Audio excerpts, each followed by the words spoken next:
Hello, this is Homo Mind.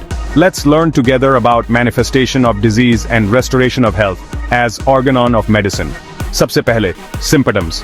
हमारे पास subjective वाले, आपको कैसा महसूस होता है। ऑब्जेक्टिव वाले, डॉक्टर क्या देखता है। और वो रैंडम इंसिडेंटल वाले, जैसे जब आपका फोन कफ को काउच में ऑटो करेक्ट कर देता है। ये सभी हमारी मेडिकल मिस्ट्री के क्लू हैं। दोस्त और परिवार नोटिस करते हैं कि आप ऐसे बिहेव कर रहे हैं जैसे आपने स्ट्रेंजर थिंग्स का पूरा सीजन एक साथ देख लिया हो। और आपके डॉक्टर के भी अपने थ्योरीज हैं। इन सभी साइंस को एक साथ रखो और आपको पूरी डिजीज प्लेलिस्ट मिल जाएगी। केवल वही ट्रैक लिस्ट जो डायग्नोसिस के लिए मायने रखती है, कोई छिपे हुए बोनस ट्रैक नहीं। अब आपकी बारी है, सोचिए। अगर आपके पास केवल लक्षणों की लिस्ट है तो आप बीमारी का पता कैसे लगाएंगे। ए, डॉक्टर से पूछें। बी, गूगल करें। सी, खुद सोचें। डी, कोई और तरीका कमेंट में बताएं। तो क्यों कुछ लोग ऐसे बिहेव करते हैं जैसे वे लॉस्ट के मेडिकल एपिसोड में हों, शरीर के बरमूडा ट्रायंगल के अंदर गहरे जवाबों की तलाश में। असली क्लू तो सतह पर ही है। ऑब्वियस सिम्पटम्स को इग्नोर करना, ये वीडियो गेम में ट्यूटोरियल स्किप करने और ये सोचने जैसा है कि आप क्यों बार बार हार रहे हैं। प्रो टिप, साइंस को फॉलो करें। सिम्पटम्स के बिना डायग्नोस करने की कोशिश करना एक खाली पेज में वॉल्डो को ढूंढने जैसा है। Good luck with that. हमेशा क्लूज को चेक करें और ये जाने बिना कि क्या हो रहा है, रैंडम मेडिसिन का उपयोग करना। यह रैंडमली एक पोकेमोन चुनने और ये उम्मीद करने जैसा है कि यह सुपर इफेक्टिव होगा। स्पॉइलर, ऐसा नहीं है। अगर आपको बिना लक्षण जाने दवा चुननी हो तो क्या आप रिस्क लेंगे या पहले लक्षण जानना चाहेंगे? अपनी राय नीचे लिखें। डॉक्टर्स के लिए सिम्पटम्स ही मेन इवेंट है, जैसे कोचेला में हेडलाइन एक्ट। अगर आप इसे देख सकते हैं, सुन सकते हैं या महसूस कर सकते हैं तो वह बीमारी बोल रही है। बीमारी के पीछे की वाइटल फोर्स, सॉरी, वह साइंस से ज्यादा स्टार वॉर्स है। आप फोर्स को नहीं देख सकते, लेकिन आप उसके इफेक्ट्स को देख सकते हैं। जैसे एक जेडी माइंड ट्रिक गलत हो गई हो। आपको अदृश्य देखने की जरूरत नहीं है, बस सिम्पटम्स को स्पॉट करें और आप पहले ही गेम जीत रहे हैं। Achievement unlock, morbific effects master. तो क्यों कुछ ओल्ड स्कूल डॉक्टर्स पूरे इंडियाना जोन्स बन जाते हैं एक छिपे हुए प्राइमा कॉसा मॉर्बी की तलाश में, जब असली खजाना वही है। सिम्पटम्स साफ साफ इंग्लिश में बोल रहे हैं। सीरियसली, अगर सिम्पटम्स को नहीं तो हम और क्या ठीक करने की कोशिश कर रहे हैं। यह रॉकेट साइंस नहीं है, यह बस अच्छी मेडिसिन है। अब आप बताइए, सबसे अजीब लक्षण कौन सा है जो आपने कभी सुना है, या कोई मेडिकल मिस्ट्री जो आपको पसंद है? कमेंट करें और अगले वीडियो के लिए सवाल पूछें। क्योंकि किसी बीमारी को केवल उसके लक्षणों से ही जाना जा सकता है, जब कोई स्पष्ट उत्तेजक या स्थायी कारण कॉसा ऑन्केजनलिस हटाने के लिए नहीं होता है।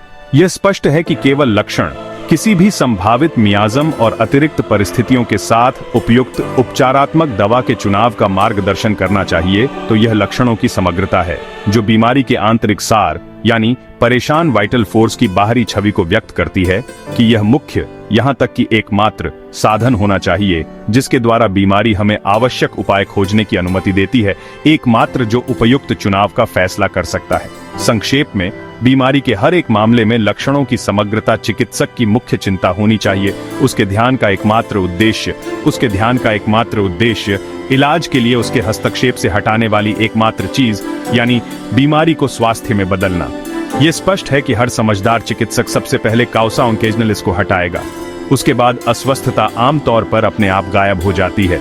उदाहरण के लिए, वह बीमार के कमरे से तेज गंध वाले फूल हटाता है जिनसे बेहोशी और हिस्टेरिकल अभिव्यक्तियां आई थीं। वह कॉर्निया से विदेशी वस्तु हटाता है जो ओम्फथाल्मिया पैदा कर रही है।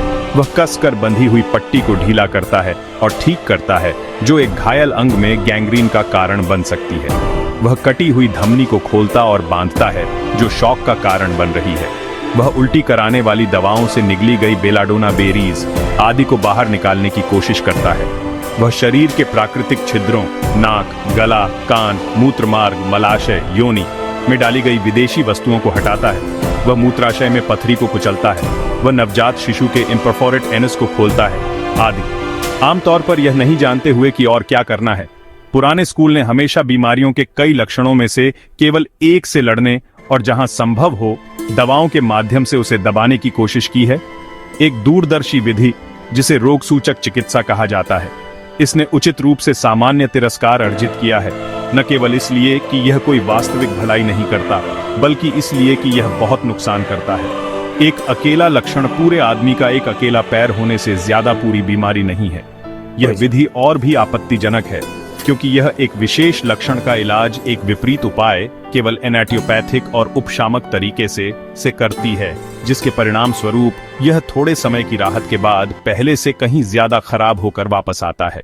जब सारे लक्षण और बीमारी के साफ साफ संकेत खत्म हो जाते हैं तो अब कुछ भी बचा नहीं रहता, सिर्फ सेहत ही रह जाती है।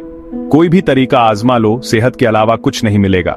बस अब सिर्फ सेहत ही बची है और कुछ नहीं। और अब कोई भी ये नहीं कह सकता कि शरीर के अंदर बीमारी का कोई असर बाकी है। और अब कोई भी ये नहीं कह सकता कि शरीर के अंदर बीमारी का कोई असर बाकी है।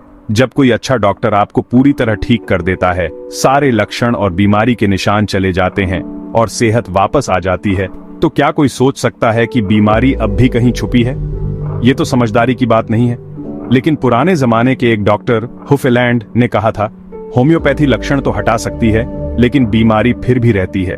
उन्होंने ऐसा इसलिए कहा क्योंकि उस समय होम्योपैथी से लोगों को फायदा हो रहा था, लेकिन बीमारी को वो अब भी सिर्फ एक चीज मानते थे जो शरीर में छुपी रह सकती है। वो ये नहीं समझ पाए कि बीमारी असल में शरीर के संतुलन बिगड़ने से होती है और जब सेहत लौट आती है तो बीमारी भी चली जाती है। वो ये नहीं समझ पाए कि बीमारी असल में शरीर के संतुलन बिगड़ने से होती है और जब सेहत लौट आती है तो बीमारी भी चली जाती है। लेकिन वो मानते थे कि बीमारी कोई चीज है जो इलाज के बाद भी शरीर के किसी कोने में छुपी रह सकती है और फिर कभी भी जब चाहे वो बीमारी दोबारा बाहर आ सकती है, इवन जब आप पूरी तरह ठीक लग रहे हो। यही है पुरानी सोच की सबसे बड़ी गलती और इसी वजह से उनके पास मरीज को साफ करने के अलावा कोई और इलाज नहीं था।